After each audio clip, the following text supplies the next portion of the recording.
Hi, this is Jim Starkweather, the publisher of Kitmaker Network and Armour.com, and welcome to another episode of Turning the Page. Today we have for you from Mig Jiménez and the folks at Ammo of Mig, the Encyclopedia of Armour Modeling Techniques, number 2. This is Interiors and Base Colors. This is a softcover book, very high quality print, about 152 pages or so.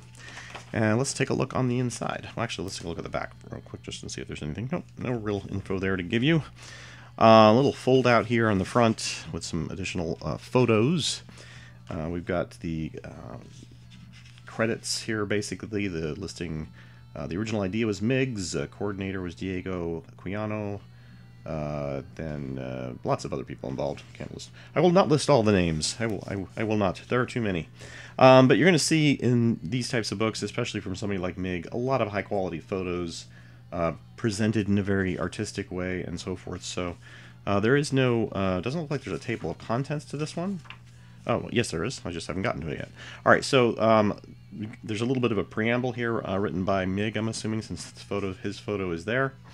I understand he was maybe involved in something here recently. Trying to remember the story. Oh, I'll have to remember it some other time. But I mean, there was something involved in here in the U.S. Yeah, we'll save that story for another time.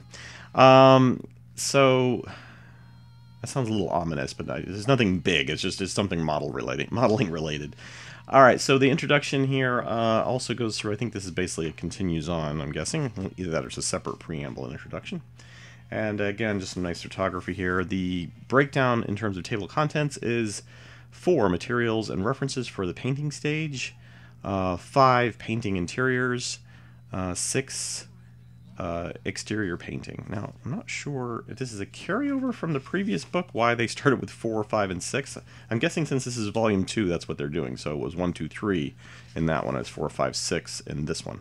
So you can see the chapters basically delineated like this. This was number 4 again, materials and references for painting stage.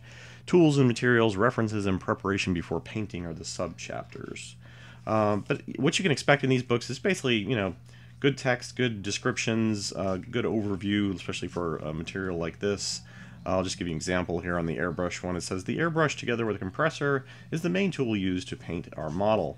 A 0.3 millimeter nozzle is fine enough for most models, and camouflage patterns in the scale of 1/72, 1/48, and 1/35. A 0.2 nozzle can be especially convenient for minute details and effects like molted camouflages and their swiggle lines, especially in smaller scales. Had a little bit of trouble reading that without my glasses, but you know, that's just me. All right, so again, you're going to find a mixture of products here. There's Tamiya paints, obviously, stuff by Mig. I'm sure we're going to find the whole range of products available. Mig's been involved with, as most people know, most of the Spanish paint companies and so forth. So yeah, he's had a hand in a lot of them. Yeah, so a lot of background, a lot of experience with a content creator and author like Mig. All right, so 4.2 is the references section. Again, I'm not going to page through here. I'm not doing a whole page by page of the book, but you can see basically they start off with the preparation phases. For instance, on this one, you know, there's some interior parts. This is particular cars and truck interior. So it's going to get into some nitty-gritty for different types of scenarios. This is good, obviously, for auto modeling, even like the dash work he's doing here with the washes and the seats to delineate the shadows and the you know, the folds and so forth. Those are things, you know, artists know to do that sometimes average modelers don't know unless they buy a book like this or read an online tutorial or something. You know, their seats just don't come out looking like this. They come out looking more like a flat color. But yeah, these are all the tricks of the trade, basically. I mean, there's a nice shot of that AFE interior, and that really, you know, speaks volumes in terms of what you can accomplish with these types of techniques, and a little bit of patience and timing and creativity.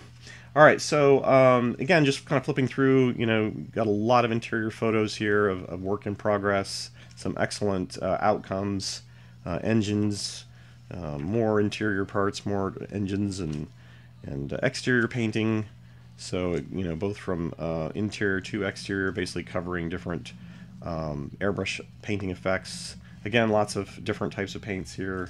Mostly MIG. It shows you how much stuff MIG's put out already. I mean, he has all these various lines of colors and so forth, and different types of products.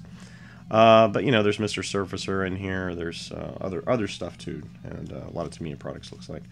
So looks like he did stay clear of the other two brands, which we all know what those two are. Yeah. Anyways, they put out their own books.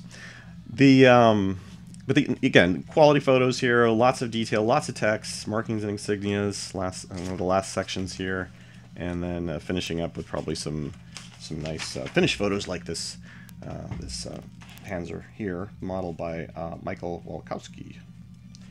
And so again, there's different authors and contributors in this book as well. So cost-wise, I'm not sure offhand what these books generally retail for, but they have been putting out a lot of books very similar in style, in terms of size and pages to this.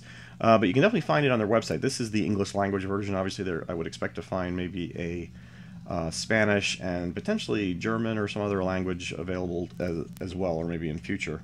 So if you're interested, take a look. The book's out there. It's been out for a month or more now, and I'm sure you can find it maybe even in your local hobby store if they're carrying these lines. So thanks again for watching. If you have any comments, suggestions, please leave them below, and make sure to click that like button if you get a chance. And we will see you next time. Oh, and by the way, of course, thank you to Ammo of Mig for providing us with this sample. But we will see you next time on Turning the Page.